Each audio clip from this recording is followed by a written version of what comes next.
Today we're going to talk about your 6 best friends in songwriting, as well as different song forms, or the typical song form. Alright, let's begin. So, we're going to talk about your 6 best friends in the lyrical sense, in your songwriting sense. And yes, I love the show Friends. I started it over this quarantine, and I'm very excited to get through it. Now, once you're inside each of the boxes, so remember, in our last lesson we talked about these 3 different boxes where you can put your song ideas, your development engine, and we're going to expand that with this lesson. Inside each of your box, you can now start to explore each of your ideas a little bit further. It's impossible to get lost when you have these 6 best friends, especially 3 of these really good friends. Your 6 friends are the who, the what, when, where, why, and how. But your 3 really good friends who are going to help you along in this journey are the who, who's a very close friend of yours, the when, who's also a close friend of yours, and the where, your most important friend. The what, yeah, sure, she's a really cool friend too, but the what is about what you are actually talking about, and I think that's pretty important too. So use these 6 friends as you're going through each of your idea boxes. And we're going to talk about kind of the different friends that you might have in each of those boxes in a little bit here. Now, these 6 best friends, what do? Well, the who is the point of view in the song. Who are you talking to in the song? Where is this going?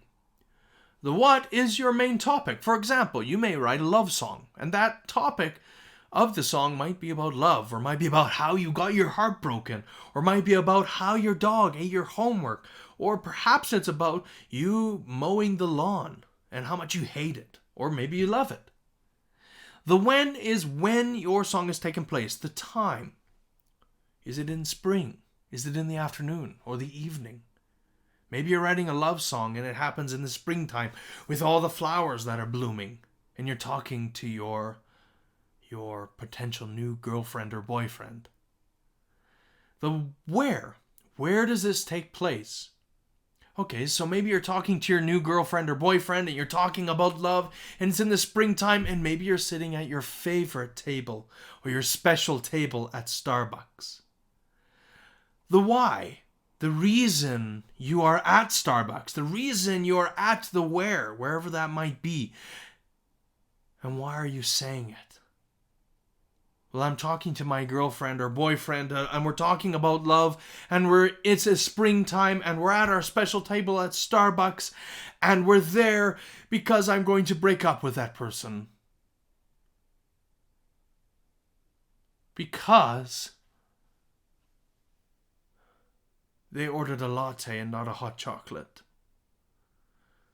The how is, how does it all come together? Are you going to shout at the person? Are you going to talk in low tones? Are you simply going to write that you're breaking up with them on a napkin and pass it over? Or are you going to text one another? Maybe you're sitting at your special table and it's the most awkward situation, the awkward moment sitting at your special table at Starbucks, and nobody's talking, but you're both on your phones, and perhaps you tell this person that you're breaking up with them for the reason that they are not drinking a latte, but they're drinking hot chocolate. And you do it through text message. That is the how. So you can use these 6 best friends in your idea boxes in a number of different ways. And we're going to talk about that in a second. Let's talk a little bit here about song form, right? Song form, okay, comes out of the idea of the box idea as well. How you develop your ideas, how your idea evolves from one box to the next. But song form, you have to take song form out of this idea of your boxes. When we create songs, we typically put our songs into sections or segments in the way we divide a song. We put it together based on the job we have to do in the song. And that comes with 2 things, the verse and the chorus. The verse gives us the fundamental story or feeling that the song evolves from. It gives us our platform in how that song is built up. The function of the verse is to give the basic information of the song. The chorus is your main idea. And the chorus, this idea of your song, gets repeated over and over again. And it's important that the chorus be able to grow as it states the central idea of the song, and it can take on whatever information the verses are giving it. But it repeats, it's the main idea of the song. Now, the word chorus actually simply means many people singing together. I know that's a little bit tongue-in-cheek and very obvious, but chorus means more than one person singing. The part that should be the central idea and typically fairly easy to sing and fairly easy to remember should be the chorus, because many different people are singing it. If it's not easy, if it's more complicated and you're the only one who can actually sing it, then you are a soloist. You are not part of the chorus. So your chorus needs to be easy to remember, easy to sing. If you're wondering a little bit about the history of the word chorus, it comes from Greek drama, which simply means on stage. The Greek chorus and the idea of chorus just means that everybody is on stage and everybody is singing. The chorus does not typically advance the plot or the idea of the story. It just repeats the main idea. It reiterates that central idea of the song and summarizes or comments on the information delivered by the verses. We get another kind of thing called the bridge, okay? But you have to remember, nobody ever lives on the bridge. Nobody ever lives or dies on the bridge. The bridge is meant to connect different parts of your song. It's meant to connect the different sections, the verse and the chorus. We may call a mini bridge a pre-chorus that'll link the verse and chorus, but it's a bridge nonetheless, and it's different.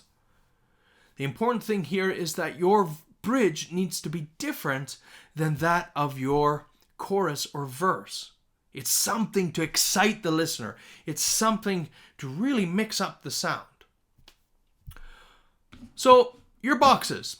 How are you going to organize the song form within your boxes? So your first box, that smaller box that's on the top, okay, you may have one verse and one chorus. Your second box, okay, the idea has evolved and developed a little bit more. You may have another verse and the chorus again. Your third box, you're not going to have a verse. You're going to have a bridge and one chorus. Okay? This third box and the bridge in the chorus in the last box and the last idea of your song, the last part of your song, is to kind of enter the chorus at a different angle. That's why we use a bridge, to enter the chorus at a different angle rather than using another verse. That's all for today, folks. Thank you for watching. Thank you for listening. As always, you can find this presentation on our Google Classroom if you want to dive a little deeper into the text. And don't forget to answer the discussion questions, for this week. That's all for this week. Have a good one.